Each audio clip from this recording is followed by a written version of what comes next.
ગુજરાત સરકાર દ્વારા વખતો વખત ગુજરાતમાંથી દરિયાકાંઠેથી કે સીમા ઉપરથી ડ્રગ્સ પકડાયાના આંકડા પણ આવે છે, પરંતુ આ ડ્રગ્સ પકડાઈ ગયા બાદ તેનું શું થાય છે તે કોઈ કહેતું નથી. ગુજરાત કેગ રિપોર્ટમાં ચોંકાવનારી વાતો સામે આવી છે. નમસ્કાર, આપની સાથે હું સદ્દામ, આપ જોઈ રહ્યા છો યોર ન્યૂઝ.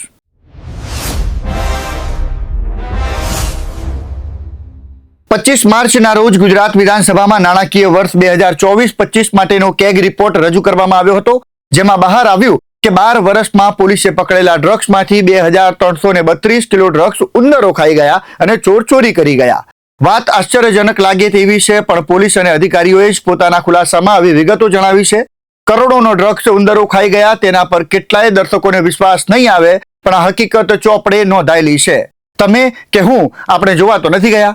કેગે પોતાના અહેવાલમાં નોંધ્યું છે કે એડીજીપી સીઆઈડી ક્રાઇમ ગાંધીનગરના રેકોર્ડ મુજબ ગુજરાત પોલીસની એસઓજી સહિત એજન્સીઓએ ઓગસ્ટ 2010 થી નવેમ્બર 2022 સુધીના લગભગ 12 વર્ષના ગાળા દરમિયાન કુલ 6510.54 કિલો અને 848 બોટલ ડ્રગ્સનો જથ્થો જપ્ત કર્યો છે. સીઆઈડી ક્રાઇમે મોટા પાયે ઓગસ્ટ 2021 થી નવેમ્બર 2024 સુધીમાં ડ્રગ્સનો નિકાલ કર્યો.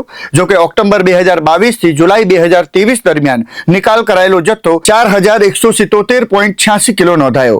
આમ તેમાં જપ્ત કરાયેલા જથ્થા કરતા 2332.68 કિલો એટલે કે 35% જથ્થાનો તફાવત હતો. આ અંગે ગૃહ વિભાગે ખુલાસો પૂછતા એડીજીપી સીઆઈડી ક્રાઇમે જણાવ્યું કે લગભગ 144 કિલો ગાંજો તેમાંથી ચોરી થઈ ગયો, જ્યારે બાકીનું ડ્રગ્સ ઉંદરો ખાઈ ગયા.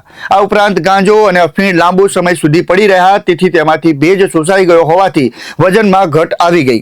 કેગે નોંધ્યું કે આટલા મોટા જથ્થામાંથી આંશિક જથ્થાની આવી કારણોસર ઘટ આવી શકે, પણ આટલા મોટા પ્રમાણમાં આવેલી તફાવત પુનઃ વિચાર માંગી લેશે. આ આંકડાઓ ચોક્કસથી પોલીસ અધિકારીઓની નિયત પર સવાલ કરે છે. દ્રશ્યોમાં તમે જે ઓરડો જોઈ રહ્યા છો, એમાં પોલીસ દ્વારા ડ્રગ્સ રાખવામાં આવતું હતું.